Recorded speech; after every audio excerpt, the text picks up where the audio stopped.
katakan tak nak pada rokok. Kita semua kenal dengan yang namanya rokok, dan bagaimana semua orang berkata bahwa merokok merupakan aktivitas yang tidak sehat.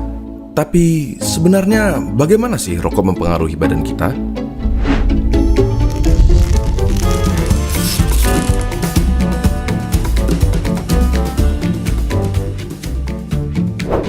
Coba kita mulai dengan komponen-komponennya. Pertama, nikotin, suatu zat yang bisa bikin kita kecanduan, si alasan utama kenapa semua orang tidak bisa berhenti merokok. Bahkan, dia adalah alasan kenapa mereka yang berniat berhenti merasa tidak nyaman dan akhirnya ditarik kembali.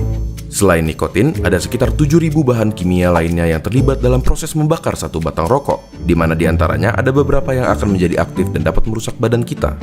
Terlebih lagi, terdapat lebih dari 60 bahan kimia diantaranya yang diketahui dapat menyebabkan kanker. Dari sini, kita dapat mengambil kesimpulan bahwa merokok dapat merusak berbagai macam organ tubuh kita dan secara umum menurunkan kondisi kesehatan. Komponen berikutnya adalah tar, suatu nama yang diberikan untuk partikel-partikel yang tergantung di dalam rokok. Partikel-partikel ini berisi zat-zat yang dapat menyebabkan kanker seperti karsinogen. Contohnya adalah metal seperti arsenik, kadmium, dan lain-lainnya. Tar itu lengket dan berwarna coklat. Dan apakah kalian pernah berpikir kenapa gigi dan kuku perokok menjadi kuning? Yap, itu adalah tar yang dapat juga mengotori paru-paru dan memberikannya penampilan yang sama.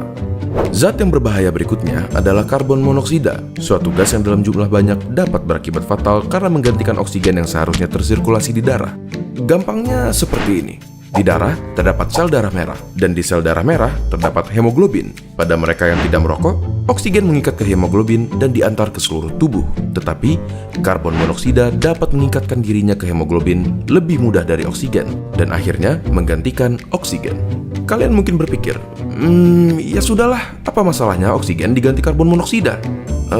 Sangat bermasalah. Karbon monoksida membuat darah semakin kental, dan pada aktivitas seperti berlari yang membutuhkan banyak suplai oksigen, organ-organ penting seperti jantung, otak, dan lain-lain jadi kebagian sedikit sekali oksigen dan dapat berakibat fatal.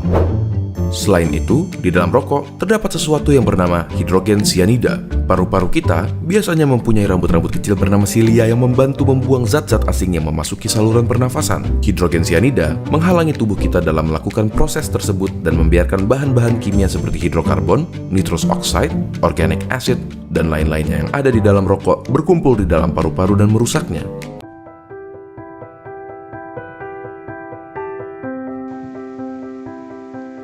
Dadah, kesannya membinasakan. Apa itu dadah? Dadah adalah ubat-ubatan yang berbahaya dan terlarang. Terdapat beberapa jenis dadah, antaranya ialah heroin, syabu, ganja, buah popi, ekstasi dan pil kuda.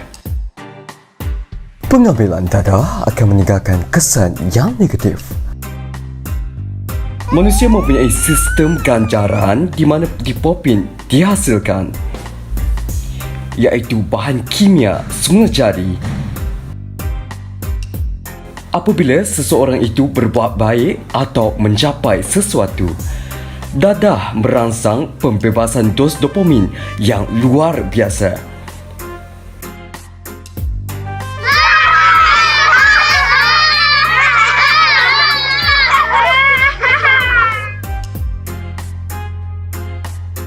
Kesannya mampu membuatkan seseorang itu seperti berterbangan di awangan. Tak terlalu terjebak dengan dadah, ianya boleh dijatuhkan hukuman. Hukuman penjara seumur hidup di bawah Seksyen 39B dan 39A dalam kurungan 2 Akta Dadah Berbahaya 1952 atau akan disabitkan hukuman mati jika disabitkan kesalahan. Kesan pengambilan dadah boleh menyebabkan kanser paru-paru, berat badan menyusut, kegagalan buah pinggang dan serangan jantung. Menurut kajian, angka kematian akibat dadah mencapai 30% kematian setiap hari.